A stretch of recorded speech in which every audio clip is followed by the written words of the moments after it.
So the first thing I like to talk about today is advertisements, or ads as most people call them.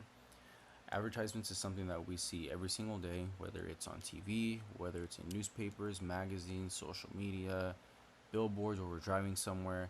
There's advertisements everywhere these days. The main purpose of these ads is to try to appeal to whether it may be a certain group of people, a certain income of people, anything of that sort, to appeal to a certain crowd in order to essentially get more revenue to promote the company even more so the company can continue to make more money, push out more product, etc., etc.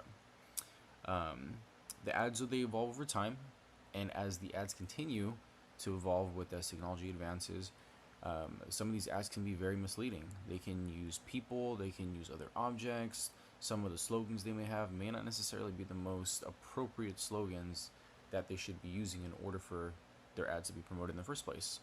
So it's very important for us as consumers that we analyze these ads, we take the time to kind of form our own opinions and not necessarily see that, oh, because something's posted on a billboard going down a street, that that product is necessarily the best product out there, or if there's a product out there that is being advertised a certain way, that we have to get that one because so and so says so. So with that being said, there's a couple of ads that I personally want to get into, and I'll get those on the screen as well too in a second here. The first one is going to be an ad that's listed by Dr. Scholl's, and in this Dr. Scholl's ad, the main fallacy that is going to be listed here, it's going to be a testimonial fallacy.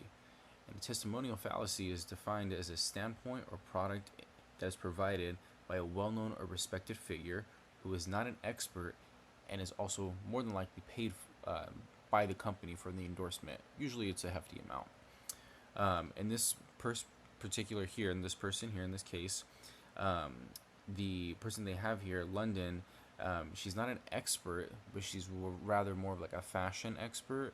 But they use her to kind of promote the Dr. Scholl's, essentially saying that, oh, because she may be an expert in fashion, and someone that may not have as much expertise, if she says that, then that's the product I want to get because that expert says so. And quite frankly, yeah, she may have some expertise in terms of fashion designing, but she doesn't have any expertise in terms of foot pain relief and things like that, which Dr. Scholl's is. And so um, she refers to them as a painkiller, and which we want to know what a painkiller exactly is. You can't really refer to the Scholl insoles like that. Um, and then they use the fancy shoes in the background, the high heels, to essentially appeal to more like women, because it even says in the ad that Dr. Scholl's for women is what they're trying to appeal for. And the main thing that they're trying to mislead with that is using her as the focal point, that, oh, she's endorsing it, then this product must be okay, because if you follow her through her fashion sense, then you would follow her through this as well. The second one we're going to be looking at here, it's going to be a false analogy one, and I'll get that on the picture here as well too soon. The false analogy one, it's defined as incorrectly comparing one thing to another in order to draw a false conclusion. And so in this case here, the company names their product No Chips in order to essentially promote the fact that, oh, this is supposed to be a protective coat over women's finger polish, that way none of the polish chips.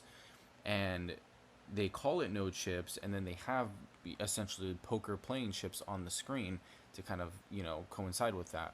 And just because there is a huge poker chip thing there, and they name it after chips, doesn't necessarily mean it has anything to do with poker chips. So they kind of use that as a focal point, and they even make the picture itself have really huge poker chips to kind of solidify that too, that poker chips are sturdy maybe, or even that the color of them and everything, that it gives off that more strong feeling that that product's going to be strong as well. So all in all, at the end of the day, it really just boils down to the fact that ads are very misleading nowadays. Not all of them necessarily mean that the product is terrible or it's bad, anything like that, but we really, really have to make sure that we pick and choose what we do and kind of go a little bit more and do our own research before we kind of jump the gun and say, oh, I want that product because so and so is on the face of it, or XYZ says that it's a good product.